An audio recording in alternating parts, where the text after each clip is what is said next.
자, 방금 설명드린 것처럼 이번 시간에 이제 대물적 강제처분, 대물적 강제수사. 뭐 강제처분이란 말은 강제수사랑 똑같은 말입니다. 여러분 어렵게 생각하실 필요 없고요.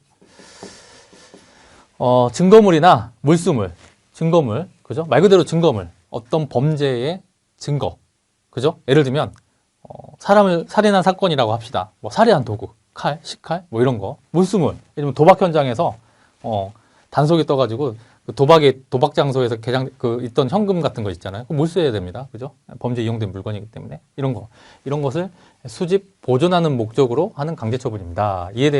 이에는 압수수색 검증이 있고요.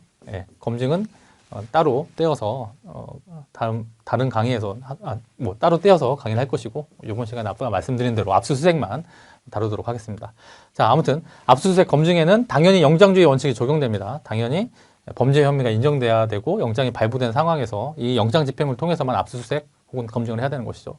자, 다만 법원이 재판을 하던 중에 공판정에서 행하는 압수수색은 영장을 요하지 않는다. 예를 들면 극단적으로 법정에서 자, 판사가 여기 있고 피고인이 여기 있고 검사가 여기 있죠. 피고인과 피고인이 이날 뭐 예를 들면 뭐 가지고 오면 안 되는 굉장히 위험한 물건을 가져왔다고 칩시다. 예를 들면 뭐 이런 건 당연히 압수를 해야 되는 거죠. 그래서 예를 들면 그 공판정에서 판사가 자기가 면전에서 직접 발부하는 거잖아요. 이런 거는 영장을 요하지 않습니다. 아시겠죠? 판사가 내가 하는데 내 영장을 뭐하러 발부합니까? 이런 경우는 영장을 요하지 않습니다. 흔한 일은 아니죠, 당연히. 그러니까 그렇다고만 알고 계시면 충분할 것 같습니다. 압수수색 검증에는 강제수사, 수사상 강제처분의 기본 원칙, 비례 원칙이 준수되어야 됩니다. 따라서 대물적 강제처분은 증거 수집과 범죄 수사를 위해 어느 범위에 필요한 범위, 정도껏 해야 된다는 거죠. 정도껏. 예를 들면 노트북 하나 훔친 사람의 그 범죄 혐의를 하겠다고 예를 들면 사돈의 8촌까지 뒤지면 되겠습니까? 사돈의 8촌 집까지 뒤질 필요는 없다라는 거죠. 이 노트북이 피의자 주거지에 있을 가능성이 크니까 피의자 주거지에 대한 압수수색은 충분히 할 수 있는데, 예를 들면 뭐 사돈의 8촌 집까지 쫓아가가지고 다 압수수색을 하면 이건 정도껏 해야지 정도를 벗어난 것이죠. 그러니까 비례 원칙 범위 내에서만 가능하다는 거예요. 아시겠죠? 그리고 자, 압수란 뭐냐? 그러면 이제 압수수색 본격적으로 보겠습니다. 압수, 빼앗는다는 의미가 있죠. 우리 흔히 그렇게 생각하시면 돼요. 강제로 점유를 이전시켜서 빼앗는다는 느낌.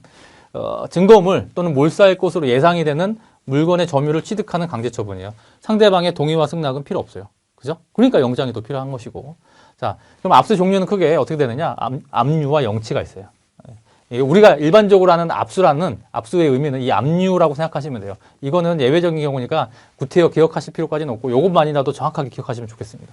자, 압류는 물리적 강제력을 사용해서 뺏는 거죠. 유체물의 점유를 점유자의 의사에 반해서, 그죠? 동의승낙 필요 없습니다. 압수수색 영장을 가지고 가서 집행하는 겁니다. 수사기관 또는 법원이 이전하는 강제처분이에요.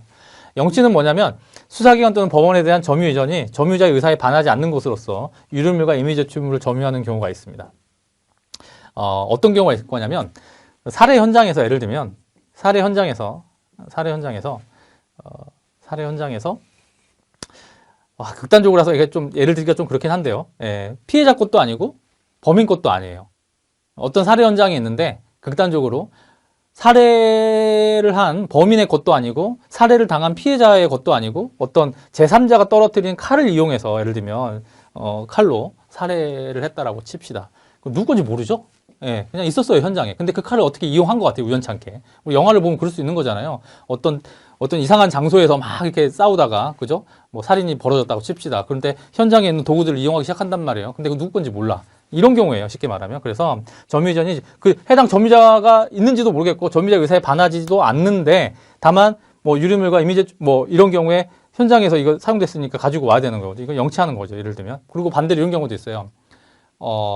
예를 들면 뭐 이게 소유자가 있어, 이 칼이. 예를 들면 이거 좀 증거물을 쓸 테니까 좀 제출을 해주세요. 그러면 이렇게 점유자의 의사에 기해서 점유가 이전되는 경우죠. 예, 이렇게 점유자가 다만 이제 한번 이렇게 영치가 되고 나면